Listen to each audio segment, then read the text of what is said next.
വരണടാ. ആര്?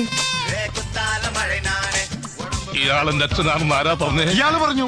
പിടിക്കവനെ എന്നെ ഇന്ന് തിങ്കളാഴ്ച വെള്ളിയാഴ്ച ആവട്ടെ. അപ്പൊ മുതലാളിക്ക് ഇത്ര നേരമായിട്ട് മനസ്സിലായില്ലേ? ഇവൻ പൊട്ടനാണ് മുതലാളി. ജോസിനെ വിളിച്ചു വരുത്തി ഒരു നേരത്തെ ആഹാരം കൊടുക്കണമെന്ന് ഒരുപാട് നാളുണ്ട് ആഗ്രഹിക്കുന്നത്. പക്ഷെ ഇന്നാണ് നടന്നത്.